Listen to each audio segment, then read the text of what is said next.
बालघिनी राक्षसी रुधिरासना जिघांसया पहरये स्तनम दत्वापसद्गतिम।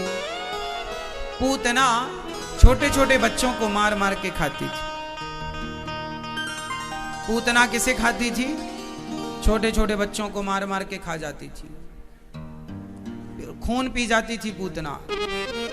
ऐसी थी पूतना। आज संयोग देखिए कि भगवान को मारने पूतना आ गई, और जब भगवान को मारने आई तो भगवान को मारने बड़ी सुंदर बन करके आई। पूतना है कैसी?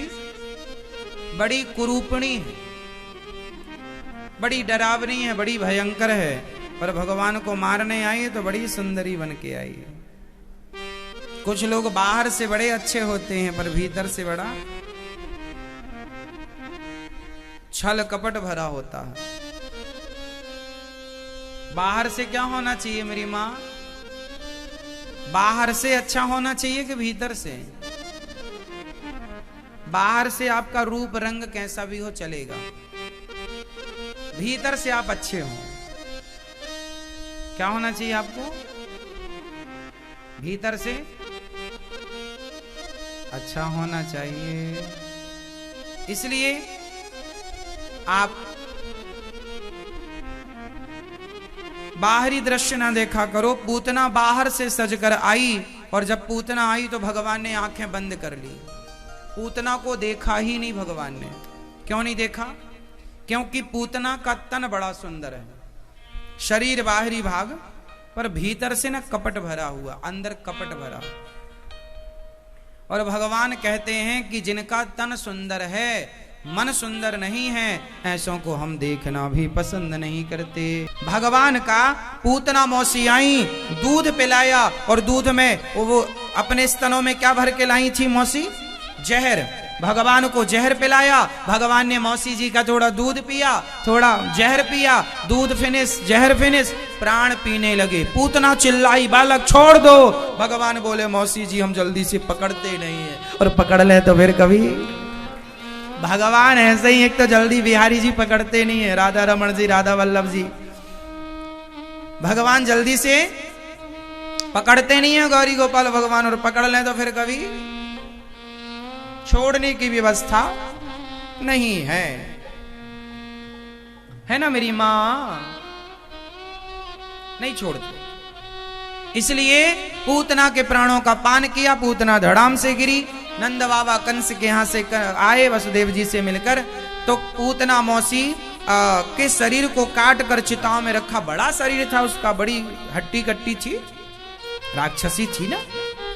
पूतना के शरीर में आग लगाई तो उसके शरीर से सुगंध निकल पड़ी। क्यों निकल पड़ी सुगंध? अहो वकीयम स्तनिकालकूटम जिघांसया पाययदप्यसाध्वी लेभे गतिम धात्रुचितां ततोन्यम कंबादयालुम शरणम ब्रजेम। पूतना मौसी भगवान को आई मारने, पर भगवान ने मारने वाली को तार दिया। जहर पिलाने वाली को भगवान ने अपना पद दे दिया। तो फिर आप आरती उतारने वाले भक्तों को भगवान कौन सा पद देंगे? देख लो, इतने दयालु भगवान। ये नहीं देखते कि मेरे भक्त ने मुझे क्या दिया, वो अपने भक्तों से प्रेम बहुत करते हैं। आपने भगवान को प्राप्त करने के लिए प्रेम करके पुकारा, तो भगवान ना दोष नहीं देखते।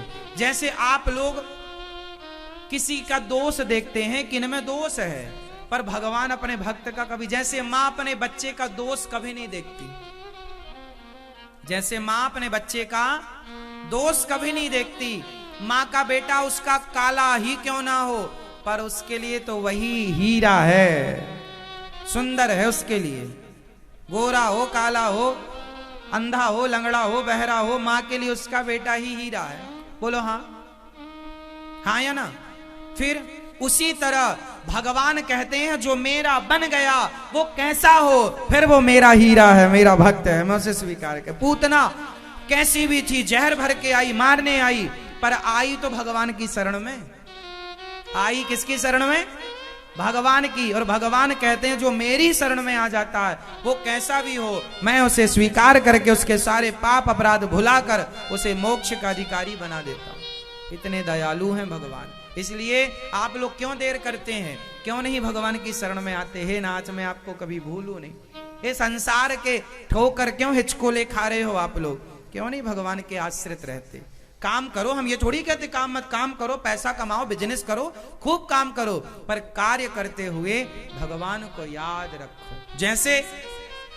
जैसे काम करते हुए एक स्त्री, एक प्रियतमा अपने प्रियतम को याद कर लेती है, जैसे भोजन बनाते काम करते समय एक माँ अपने पुत्र को याद रख लेती है, ऐसे काम करते हुए एक भक्त अपने भगवान को याद रखे। बस इतना ही तो चाहिए, और क्या चाहिए? कुछ नहीं।